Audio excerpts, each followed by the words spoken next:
तो अब मैं प्रधानमंत्री नरेंद्र मोदी जी को चैलेंज कर रही हूं, मैं उनके राइट हैंड इन्फोर्समेंट डायरेक्टरेट को चैलेंज कर रही हूं कि आज शराब घोटाले की मनी ट्रेल मिल गई है। सारा पैसा भारतीय जनता पार्टी के बैंक अकाउंट में गया है। तो enforcement directorate Bharatiya Janata party को आरोपी बनाए और enforcement directorate Bharatiya Janata party के राष्ट्रीय अध्यक्ष जेपी नड्डा को गिरफ्तार करे, क्योंकि अब पहली बार एक्साइज पॉलिसी के मामले में आधिकारिक मनी ट्रेल सामने आ गया है और यह मनी ट्रेल सीधा शराब के कारोबारियों से भारतीय जनता पार्टी के बैंक अकाउंट में गया है।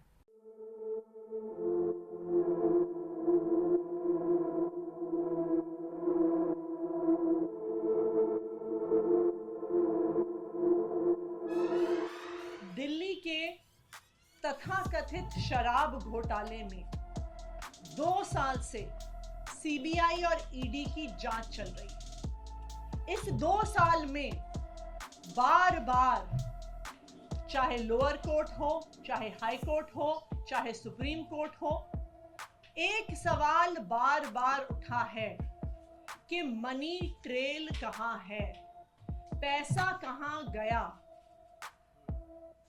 ऐसा कहा गया कि शराब कारोबारियों को मुनाफा पहुंचा, बहुत ज्यादा मुनाफा पहुंचा, लेकिन अगर उन्हें मुनाफा पहुंचा तो उन्होंने किसको रिश्वत दी, उन्होंने किसको पैसे दिए? क्योंकि 2 साल की जांच के बाद, सैकड़ों रेड के बाद, हजारों लोगों को क्वेश्चन करने के बाद आम आदमी पार्टी के किसी भी नेता, किसी भी मंत्री, किसी भी कार्यकर्ता के पास से 1 रुपए की भी प्रोसीड्स ऑफ क्राइम की रिकवरी नहीं हुई। आज तक आम आदमी पार्टी के किसी भी नेता के पास प्रोसीड्स ऑफ क्राइम का, मनी ट्रेल का 1 रुपया भी नहीं मिला। और यह सवाल बार बार सुप्रीम कोर्ट ने भी कोर्ट में पूछा और अपने आदेश में भी लिखा कि मनी ट्रेल कहां है। अरविंद केजरीवाल जी को 2 दिन पहले इसी तथाकथित शराब घोटाले के तहत गिरफ्तार किया गया। अरविंद केजरीवाल जी की गिरफ्तारी सिर्फ एक व्यक्ति के बयान के आधार पर है। यह व्यक्ति कौन है? इस व्यक्ति का नाम है शरत चंद्र रेड्डी।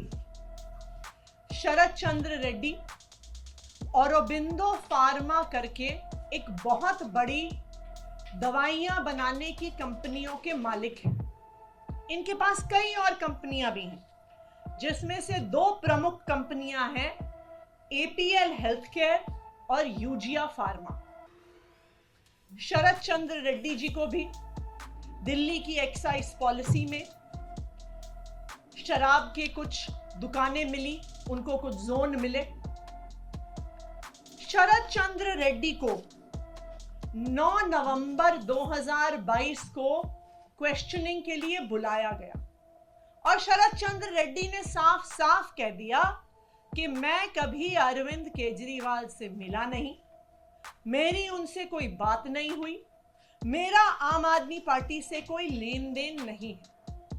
जैसे ही उन्होंने कहा कि मैं अरविंद केजरीवाल से मिला नहीं, उनको तुरंत अगले दिन ईडी द्वारा गिरफ्तार कर लिया गया।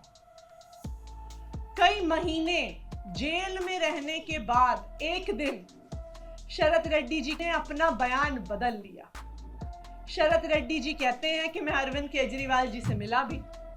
शरत रेड्डी जी कहते हैं कि मेरी उनसे शराब घोटाले पे बात भी हुई। और जैसे ही शरत रेड्डी ये कहते हैं, उनको जमानत भी मिल जाती है ईडी के द्वारा। लेकिन ये तो सिर्फ बयान है। पैसा कहां है?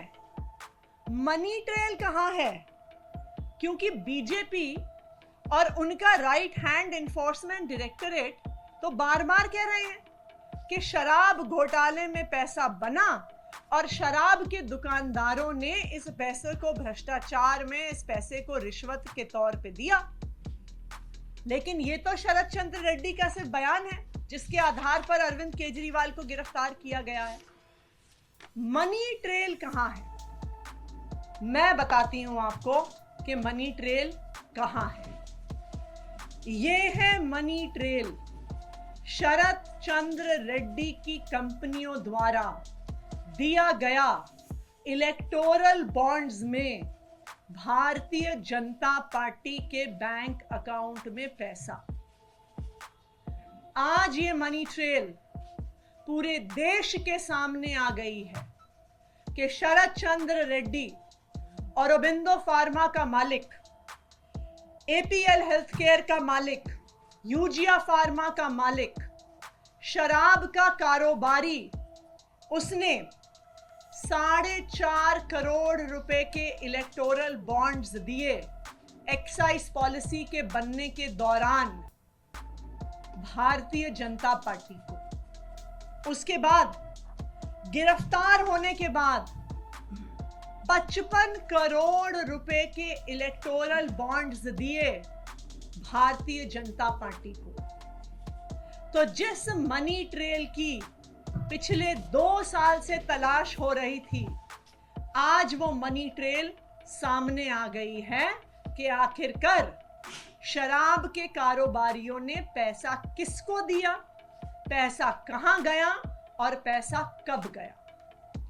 तो अब मैं प्रधानमंत्री नरेंद्र मोदी जी को चैलेंज कर रही हूं। मैं उनके राइट हैंड इन्फोर्समेंट डायरेक्टरेट को चैलेंज कर रही हूं कि आज शराब घोटाले की मनी ट्रेल मिल गई है। सारा पैसा भारतीय जनता पार्टी के बैंक अकाउंट में गया है। तो enforcement directorate Bharatiya Janata party को आरोपी बनाए और enforcement directorate Bharatiya Janata party के राष्ट्रीय अध्यक्ष जेपी नड्डा को गिरफ्तार करे, क्योंकि अब पहली बार एक्साइज पॉलिसी के मामले में आधिकारिक मनी ट्रेल सामने आ गया है और ये मनी ट्रेल सीधा शराब के कारोबारियों से भारतीय जनता पार्टी के बैंक अकाउंट में गया है।